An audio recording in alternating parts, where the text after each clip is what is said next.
ಎಲ್ರಿಗೂ ನಮಸ್ಕಾರ. ಇವತ್ತು ಒಂದು ಸಲಾಡ್ ಮಾಡ್ತಾಯಿದ್ದೀನಿ. ಕಾಬೂಲಿ ಚೆನ್ನ ತೊಗೊಂಡು ಅದರಿಂದ ಸಲಾಡ್ ಮಾಡ್ತಾಯಿದ್ದೀನಿ. Very simple. ಅದನ್ನು ನೆನೆ ಹಾಕ್ಬಿಟ್ಟು ಹಿಂದಿನ ದಿನ ನೆನೆ ಹಾಕಿ ಬೇಯಿಸ್ಕೊಂಡು ಉಪ್ಪು ಹಾಕಿ ಬೇಯಿಸ್ಕೊಂಡು ಇಟ್ಕೊಂಡಿರೋಂಥ ಕಾಬೂಲಿ ಚೆನ್ನ. ಅದಕ್ಕೆ ಇವಾಗ ಈರುಳ್ಳಿ, ಕೊತ್ತಂಬರಿ ಸೊಪ್ಪು, 1 ಟೊಮೊಟೊ ಹಣ್ಣು ಅದಷ್ಟು ಸಣ್ಣ ಸಣ್ಣದಾಗಿ ಕಟ್ ಮಾಡ್ಕೊಂಡಿದ್ದೀನಿ. ಅದಷ್ಟನ್ನು ಅದಕ್ಕೆ ಹಾಕ್ತಾಯಿದ್ದೀನಿ. ಈಗ ನೆಕ್ಸ್ಟು ಇದರಲ್ಲಿ ಸೌತೆಕಾಯಿ, ಕ್ಯಾರೆಟು, ದಾಳಿಂಬೆ ಹಣ್ಣು, ತೆಂಗಿನಕಾಯಿ, ಅದು ಫ್ರೋಝನ್ ತೆಂಗಿನಕಾಯಿ, ಅದಕ್ಕೆ ಸ್ವಲ್ಪ ಹಂಗೆ ಕಾಣಿಸ್ತಿದೆ. ಸ್ವಲ್ಪ 1-2 ನಿಮಿಷ ಬಿಟ್ಟರೆ ಅದು ಕೂಡ ಸಾಫ್ಟ್ ಆಗುತ್ತೆ. ಅದಕ್ಕೆ ಇವಾಗ ಒಂದು ಸ್ವಲ್ಪ ಉಪ್ಪು,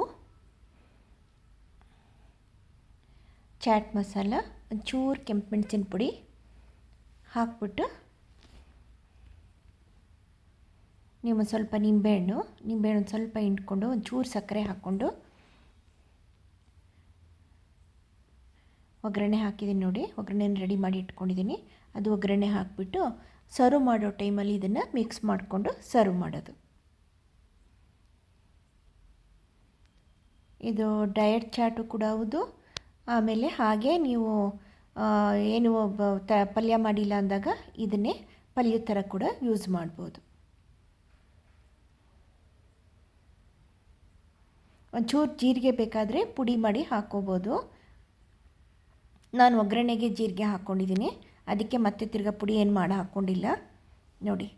ಕಲಸಿ ಈಗ ಸರ್ವ್ ಮಾಡ್ಕೊಳ್ಳೋಕ್ಕೆ ರೆಡಿ ಮಾಡ್ಕೊಂಡಿದ್ದೀನಿ. ನೀವು ಮಾಡ್ಕೊಳ್ಳಿ. ಓಕೆನಾ? Thank you.